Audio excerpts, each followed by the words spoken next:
Wile E. Coyote and a Roadrunner. That would be twin flames. For those of you who remember Looney Tunes, you know, that's how people get stuck. And communication is key, right? Come together, have fun during the process. Don't just like, you know, talk at each other. You know, do stuff like that. Oh my God. Whenever you can, whatever's possible. People love surprises.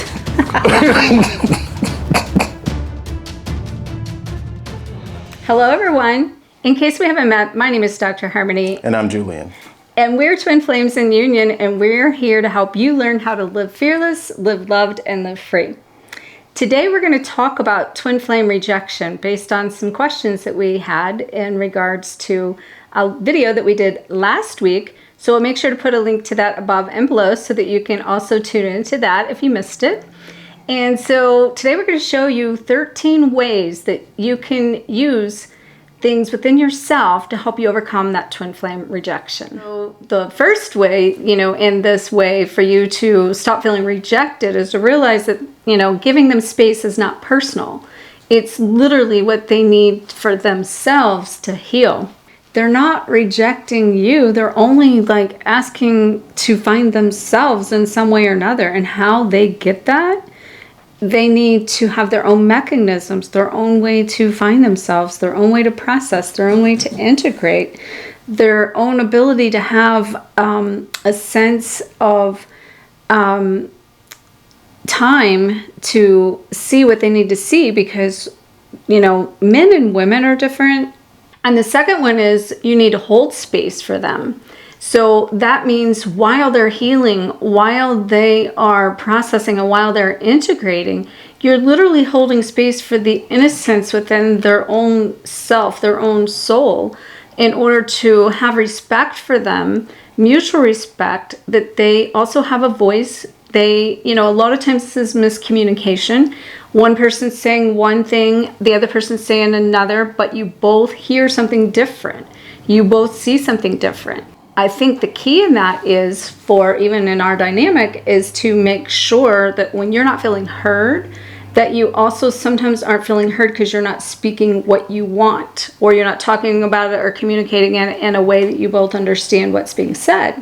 That we process things differently. You know, as women, we're so multi-tracked, right? And as men think in more linear than women. And so as women, we need to remind ourselves that, you know, men are a different breed than us, and they go through things differently. They aren't typically are not as connected to their emotions. And if they are, like Julian's really connected to his emotions, but on the flip side of that, part of his process and in that is, he had mentioned to me earlier, he's very hypersensitive. So he's had to learn how to also kind of come back into a balance of that, to not feel so connected, because as a male, he's a very empathetic, and he actually absorbs a lot of the emotions of other people. We also need to take space, which is the third one, so we can see our own reflection. So what I will tell you in that, from him saying that in a sense of feeling like rejecting ideas, I have to look at that. Like, I have to look at myself. I need to take space, look at myself, and be like, okay, what am I doing that's causing him not to feel heard or seen? What do I need to own in that? And as we had mentioned before, there is a lot of differences in, you know, households that we were raised, states, and skin color, like that. But at the end of the day, this is about us finding our own truth in this. And so your twin flame is definitely going to be your reflection in that. One thing that you have to do in all of this, whatever relationship you're in, is respect yourself, right? You have to be able to... and that is the fourth thing. Yeah, you need to be able to respect your needs, your desires, and where you are, right? As well as where you want to go and your objectives. Everything has a about you has value, and you need to recognize that value and bring that forth into the relationship. Otherwise, you could create a dynamic where you are continually surrendering and not necessarily feeling like your needs are being met, and that creates the type of space you don't want, and potentially energy in relationship in the relationship that could derail whatever you're trying to achieve together. And with that, well, being able to accept and respect yourself kind of goes into really facing yourself as well, which is the fifth thing. And you need to be able to embrace your faults and as well as your strengths, and realize that and even like the darkest parts of your past and experiences, you have to be able to face it all, because even if you don't bring those things up, they are going to affect your relationship in very subtle ways in some cases. Yeah. And that requires, as you mentioned, facing the darkest side of yourself, that are all the shadows that your twin flame will illuminate for you. So when, they're wanting that space, you should, again, go back to that third one and take that space for yourself to look at yourself in these things. What is it you're not willing to see within yourself? And in the sixth one, take ownership for your own wounds, and to realize that these triggers are only being triggered because you have a wound somewhere in there. And until you're willing to see it, feel it, and you can't heal it. And this whole journey of the twin flame journey is all about healing this. And the rejection that we're talking about here that you're feeling in these wounds is literally a sense of you rejecting yourself, because you're separating from a side of yourself that you haven't been willing to feel or see. So in the seventh one, basically what is really good to do is let go of the idea that you're achieving some destination, that you're going to arrive to some preconceived notion or some expectation or some condition. Let go of the idea of a destination. And that's doesn't just cause a separation between you and your partner, but a little separation between fulfillment, happiness, joy, right? Mm-hmm. You got a whole bunch of people who are like, one day I'm going to be happy. When people are in pursuit of something, right? That means they're not going to catch it. They're always going to be. It's like Wile E. Coyote and the Roadrunner. That would be for those of you who remember Looney Tunes, that's how people get stuck, right? It's like, I'm going to be doing this job where I'm going to bust my butt and do all this stuff and work, maybe 3 jobs, work 80, 90 hours a week, because I'm going to be happy one day. Mm-hmm, that was me. And it's like, for some people that might be true. For others, heart attacks happen and they don't get to live those days. But on this twin flame journey, it's about learning how to find the presence within, and this, connect to yourself in a way that you learn how to live a life of no regrets, live in the moment, be more create more presence in your life. And that's what this whole wake up is about for everyone, so that we can be here now. And that's what your twin flame is reflecting to you. In terms of create what you desire, it's basically of course, you have to give yourself space to figure out what you desire, what you want. But then you have to communicate that. You have to share what you want and what you desire with your partner. There's some things you're going to have to work on your own. Again, the spiritual ascension process, growth, is a very internal, individual thing. However, in relationship, again, you're responsible for 3 people. So And a lot of times you can get a lot of insight and perspective from your partner, and a lot of help. Because what you might want might actually be something that they have experience with getting, or know, the right person to talk to. And in addition to that, sometimes we don't know what we want until we know what we don't want. So a lot of times when we go through these experiences, it's to trigger us to see and heal and clear that. So it gives us a clear picture on what it is we actually desire.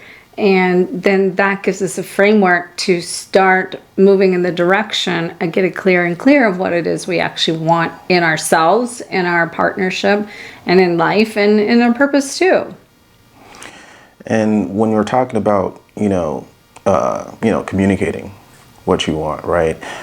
So this kind of goes in hand with number 9, where it talks about, become who you want to be with. It's like that golden rule, doing to others that you have them doing to you, or whatever, blah, blah, blah. So if you want something, you ask for it. Sure, there's nothing wrong with that. But just be willing to give it too, right? That's where the balance comes from, being able to give and receive. And a lot of people actually on the other end, where they're very, very good at giving and horrible at receiving. So we need to work with that too, and be able to receive as much as you give. There needs to be balance. Harmonic balance and a harmonic exchange between the give and the take. When that gets out of sync, what happens is the energetic balance of that third person body between the two of you in that dynamic, that then picks up on frequencies that aren't synchronizing within the individuals, and it creates scenarios and situations and havoc in order to trigger each other until that's cleared, so it brings harmonic balance to the twin flame union. And with that, we actually ended up covering 10, which was give what you want to receive, but also going into 11 as well, which is tail your action towards your heart's desires, right? You want to make sure that you're moving and acting in harmony with what you're actually trying to achieve. Make sure you're operating from a place that's in alignment with what you're trying to achieve. Because and this is actually where fear comes in. Honestly, this is where a lot of blocks and resistance comes in, because we end up thinking like we're working towards our goal, because we're so focused on what we don't want, right? There is a saying that I've heard. So in the 12th one, it's making sure to ask for what you want. So the universe doesn't work in negatives. So if you say, I don't want this, over and over again, universe is going to not hear don't, and just going to hear I want this. And so that's what you're going to get. Yeah. And so that's why, and Hernie mentioned this earlier, the goal is to focus on the solution, not the problem. Because if you focus on the problem, because of the way the universe works, it's almost like a prayer. Right? And so it's going to bring whatever you don't want into fruition if you keep saying it over and over again. And you also have to face it in order to know what the problem is, and be willing to see what the problem is before you can actually take action into the solution. So it does take both sides of that, but I think that is also in the harmonic exchange within yourself and the balance within yourself of being willing to see what your part is in this, as well as being willing to take action, and then also being as equally willing to see and give your partner the space that they need, so that they can have the space and feel the respect from you, that you're not projecting onto them that which you believe that they should or shouldn't be doing for themselves. And the 13th is be open to receive what it is you desire. So, it's kind of a catch-22, right? If you can't receive what you want, what you desire, you're probably not going to ask for it either. So, and that, of course, is going to create all types of blocks within a relationship, especially communication.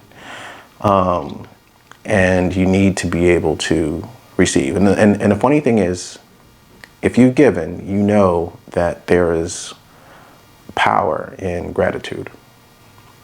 And so when you don't allow others to give to you what you need or desire, you are cheating them of that feeling, that experience. And the cool thing about gratitude is it goes both ways.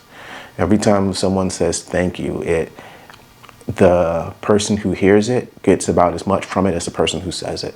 So the key in order for you to be able to move forward without feeling rejected by your twin flame is making sure that you take all these 13 things because they're not linear. They are very multidimensional, and underneath of all of them is about learning how to come into a place of trust and organic flow. And we're going to do a video on that as well. So make sure to stay tuned for that. And if you have any questions that you would like to for us to answer, make sure to leave that in the comments below. Make sure to let us know if this video's been insightful for you, because we look forward to bringing more videos for you, taking an inside look of our journey and helping you learn to navigate that balance within yourself. So thank you for watching, and may you always face your fears, find freedom, and glow forward on fire. Namaste. Ciao. You're supposed to say stay tuned or something? Well, not necessarily.